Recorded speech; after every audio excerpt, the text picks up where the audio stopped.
تحياتنا ليك. يا رب يا رب. ازيك يا عم بهجت؟ اهلا وسهلا. ايه سؤال الحلقة؟ متى واين وكيف ولماذا سيسقط السيسي؟ السيسي عمره ما يسكت يا عم بهجت، السيسي ابونا اللي خيره علينا. ابوكو. لماذا تعتقد ابوك خول وبيتنك من عمر 6 سنين يا استاذ هلايك؟ ده المعلومات اللي لا عندي والله، شهادات الشهود لا يا عم بهجت، السيسي يا استاذ. معلم. يا كنت امك معلم ايه يا ابن المتناكه؟ بقول لك الناس شاهدين عليه بيتناك من عمر 6 سنين.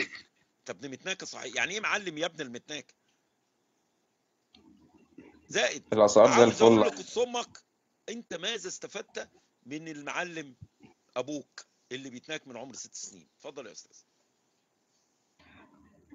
انا ابويا لواء يا عم بهجت. ابوك له معلم برضك مش كده؟ واتكلم. ايوه. ولا ابوك مطز؟ لا يا عم ابويا راجل. يا ابن المتناكه، ما هو الرجاله ليهم طيز يا امك، مش في إليا كده؟ عندكم انتوا طيز ولا ما عندكش يا امك؟ يا امك بس اللي مطيزه يا اكيد. ابن المتناكه، ما ابوك مطيز بقى وانت مطيز يا خاوه. اكيد يا عم بهجت، امال بنقلط منين؟ لا انت بتقلط من خرم طيزك، انا بتكلم عندك إليا كده، عنده إليا عضله او حته يعني لحمه كده تمشي تتهز، تطلع وتنزل وتتوز زي الوز كده. هز يا وز، هز يا وز.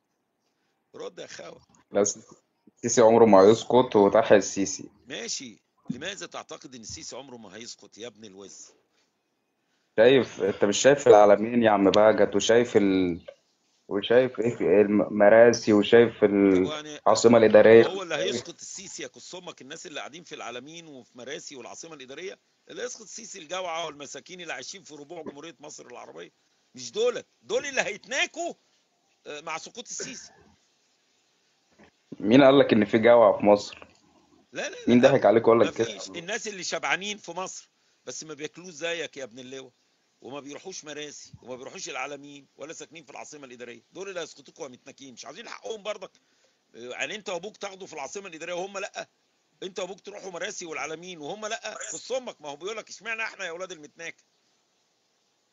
اشمعنى احنا؟ لا، تحيا السيسي برضه، انا بقى انت ماشي يا ابن تقنعني. المتناكه، ما انا بسالك اهو، انت هتعمل ايه في الناس دي اللي هتقول لك كص امك احنا عاوزين هناخد زي ما انتوا خدتوا؟ طب ما هو يقوم يشتغل بدل ما هو مريح طياز ما هو وكده. ما هو ملقاش شغل. هو انت كص امك ابوك كان بيشتغل؟ ابوك بيسرق بس يا ابن المتناك. لا، ابويا مش بيسرق، ابويا بمال حلال 100%. حلال ايه ما بقى؟ حدش يقول حلال انه ايه اللي حلله بقى؟ يلا اتفضل.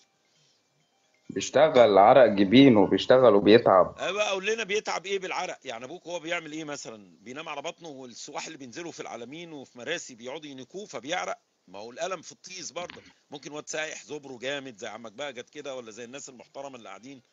ابوك بيتألم برضك، بيتعب صح؟ لا يا عم بقى، كده غلط. ابوك بيعرق من ايه بقى؟ عاوزك تقول لنا ابوك بكس امك بيعرق من ايه في شغله يا فندم يا ابن اللواء؟ اتفضل.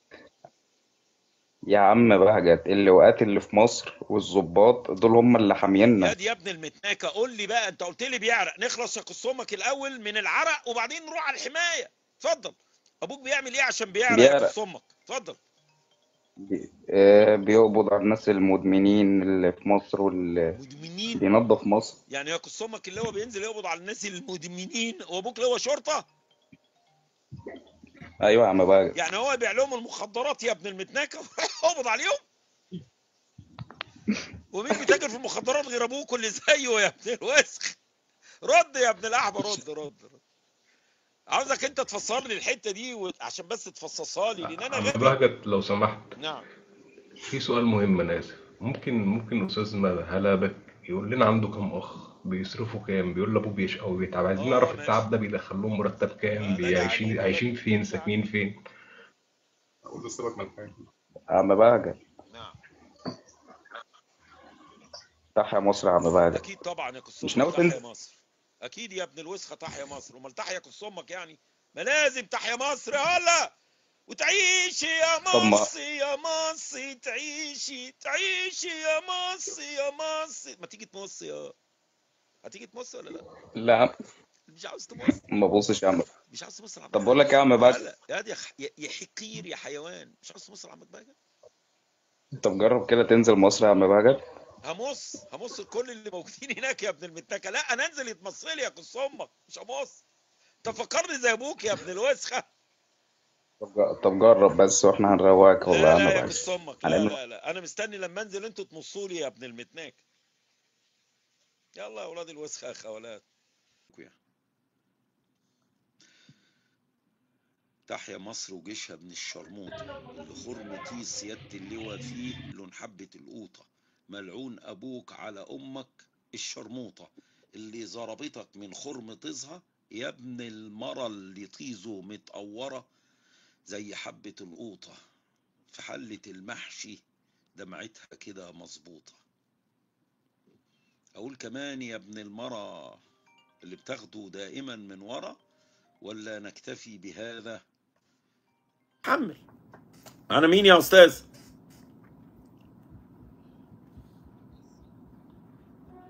وعلى المؤمنين السلام. متى وأين وكيف سيسقط السيسي يا أستاذ؟ لماذا تعتقد يا عل أن السيسي لن يسقط؟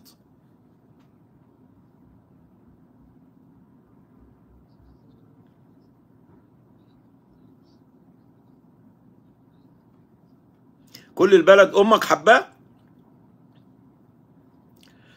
أمك لا مؤاخذة بتلاقي دواء الأنسولين بتاعها متوفر؟ وأبوك بيلاقي دواء الأنسولين متوفر؟ زبره لسه بيقف يا خول ولا بطل من الجوع والمرض؟ جرايه كس امك، هو دي مش مواطن وبراعي ظروفه الصحيه يا ابن الوسخه؟ يعني يا ابن المتناكه يصح ابوك يبقى جنبه واحده ست تتاك من طوب الارض الا هو؟ فانا بطمئن على زبر ابوك يا ابن الوسخه. زبر ابوك بيقف يا كس امك ولا خلاص؟ يا ابن المتناكه يا ابن الشرموطه، انت تعرف اعراض يا كس امك؟ ده انت طالع بتدافع عن منهتك اعراض المصريين كلهم يا ابن الوسخ. ده انت طالع يا ابن المتناكه من فشخ اعراض غزه واهلها اطفالا ونساء ومصر كلها دوله يا ابن العاهره. يا اعراض يا كس امك، رد يا ابن. مع حضرتك يا عم بهجت. بحب فيك ادبك الجم. اتفضل. ابوك لسه زبره بيقف يا عل ولا مات؟ صحته الحمد لله. امك انا سالت على صحته.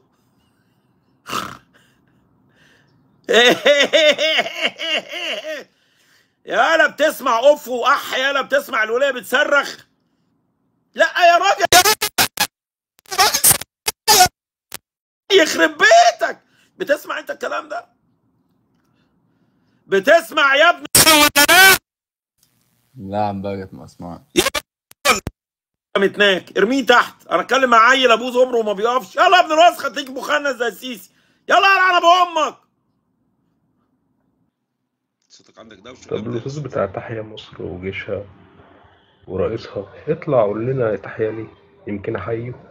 لا كنت تقعد تهلل كده في الكومنت روح كاتب. اي واحد ابن مره متناكه بيعمل دعايه لعبد الفتاح ابن المتناكه، يا كس امك يا تدفع هديه يبقى اعلان مدفوع يا ابن المره المتناكه، يا تعمل له كتم على كس امه يفضل قاعد كده يتفرج واحنا بنحط عدونا الذكري في خرم سياده الرئيس. يلا يا اولاد المتناكه، مفيش حاجه عندنا على البث ببلاش من هنا ورايح يا كس امك منك ليه؟ يلا يا اولاد الاحمد. اللي يجي هنا يجي عشان يتناك هو السيسي بس. لو عاوز يعمل دعايه وينيك يدفع يا ابن المره المتناكه. كانك يعني دخلت شقه يا كس امك وانت ما انت عايش في شقه دعاره اسمها مصر يا ابن الوسخ، تيجي عندنا وما تدفعش؟ لا كس امك، ده كان هو اللي حط المبدا. هتدفع هوريك هديك، مش هتدفع يبقى كس امك على كس ام السيسي. تقعد وتسمع الشتيمه يا ابن المتناكه وخلصانه يعني. السلام عليكم عم بهجت، كيف حالك؟ وعليكم السلام ورحمه الله وبركاته، اهلا وسهلا. 50 100 يا سيدي، يعني 100 هنقول 100 يعني. ظنا منهم ان هم كده اعلنوا زعامه السيسي وان الشعب المصري بيحبه. طب الشعب المصري هيحب حد بيجوعه؟ طب الشعب المصري هيحب حد بيعذبه؟ طب الشعب المصري بيحب حد بيغرق عياله في البحر الابيض المتوسط؟ طب الشعب المصري بيحب حد بيتحدى ربنا ويؤله نفسه مع الله سبحانه وتعالى؟ طب الشعب المصري لا مؤاخذه بيحب حد او هيحب حد فرط في ميه نيله وطلع ميتين امه؟ طب الشعب المصري يا ولاد الكلب يا وطين هيحب حد سايب الناس بتموت من المرض والجوع والحاجه والاكتئاب النفسي والمخدرات ورايح يبني قصور لمرة انضف لباس لبسته قبل ما يوصل للحكم كان لباس دمور منتن معفن، الولايه اللي اسمها انتصار دي؟ طب هو الشعب المصري يا ولاد الوسخه هيحب حد بيقتل الاطفال في غزه مثلا؟ طب هو الشعب المصري يا ولاد الكلب هيحب حد بيقول لهم دلوقتي يلا تعالوا اتبرعوا لغزه عشان نبني غزه وهم مش لاقيين ياكلوا؟ طب احنا هنتبرع بغزه؟ طب احنا هنتبرع بغزه يا ابن الوسخه وانت بتاخد 8000 دولار على كل عربيه طحين ولا عربيه رز داخله القطاع، انت والعرجاني ابن الشرموطه ومحمود واللواءات اللي ماسكين المنطقه هناك. يعني انتوا يا اولاد الوسخه تفرضوا اتوات وتسرقوا من المساعدات اللي داخله للناس واحنا بنتبرع. طب بنتبرع عشان المساعدات. طب يا ابن الاحبه في الاف التركات اللي بيقولوا تكفي قطاع غزه سنتين. طب انت لما بتاخد تبرعات من المصريين بتجيب بيها ايه؟ ده انت يا ابن الوسخه ما بتدخلش المعونات. انت يا سيسي ما بتفتحش المعبر وتدخل المعونات. طب بتاخد الفلوس دي ليه؟ طب بتدعو للم تبرعات ليه من الناس جعانين يا ابن الكلب؟ ده انا بحب غزه، ده انا بحب اطفال غزه. انت بتحب غزه واطفال غزه يا سيسي ويصعبوا عليك؟ ده انت محاصرهم بقالك اكتر من 13 سنه يا ابن الوسخه ومجوعهم ومهزقهم ومطلع ميتين ابوهم يا ابن الكلب يا واطي، ولولا الملامه كنت رميت عليهم بنزين وولعت فيهم بالنيابه عن من غير نتنياهو. ده نتنياهو بينوب عنك في قتلهم وسحلهم يا ابن الكلب. فهل انت تتوقع يا سيسي يا ملعون يا ابن الملعونه يا ابن العاهره الداعره ان الشعب المصري ممكن يحب واحد ابن كلب بالمواصفات دي؟ طب هو الشعب المصري هيحب واحد بياخد عياله يستعبدهم في الجيش ويطلع ميتين ابوهم باسم الوطنيه الزائفه؟ تخشوا الجيش انت بيعلمك يا ابني القتال في الجيش؟ ابدا يا باشا. علمك ضرب النار في الجيش؟ ابدا يا باشا.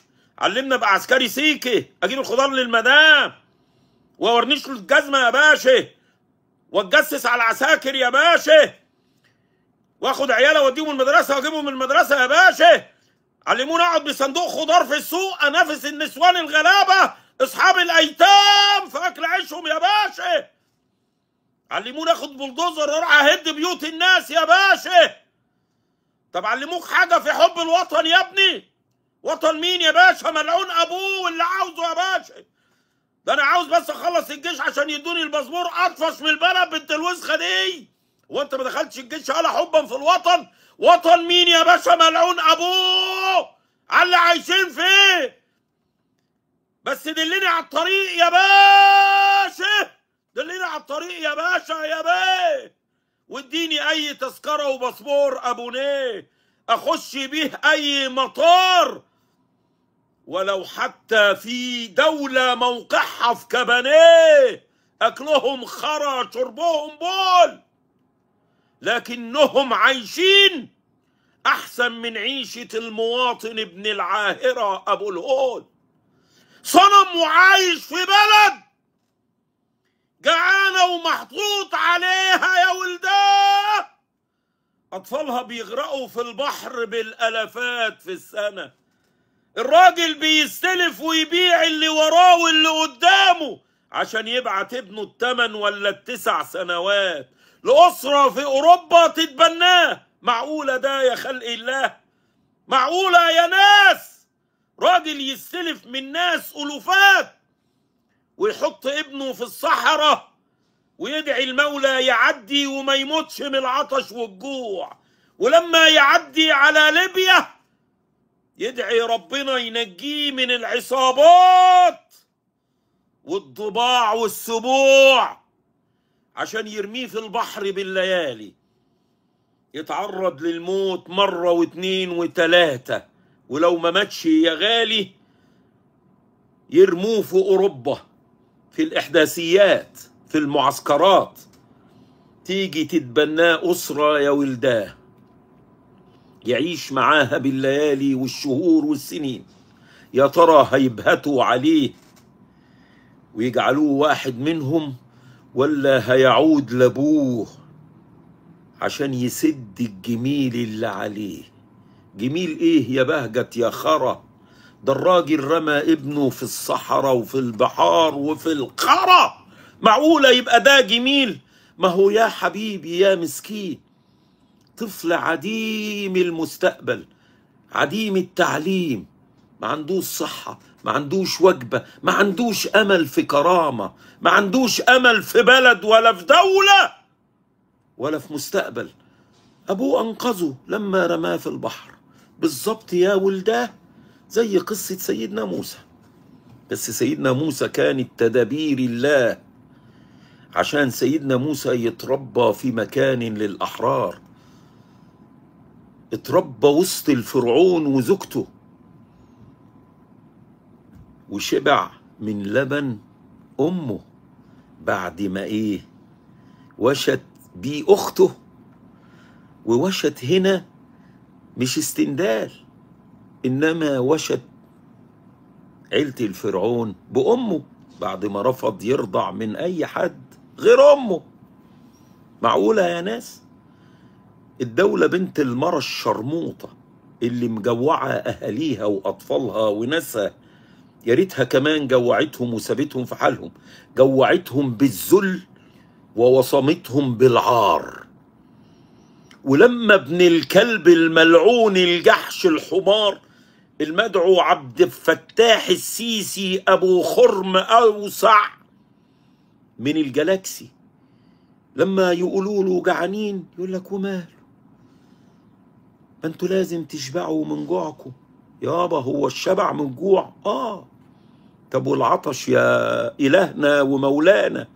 لا، ده انتوا لازم تشربوا من عطشكم. احا يا سيسي يا ابن المرة الممحونة، كس امك يا ابن الكلب.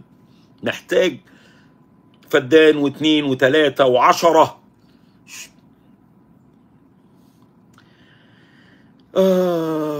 اهلا وسهلا بيكم في بث جديد.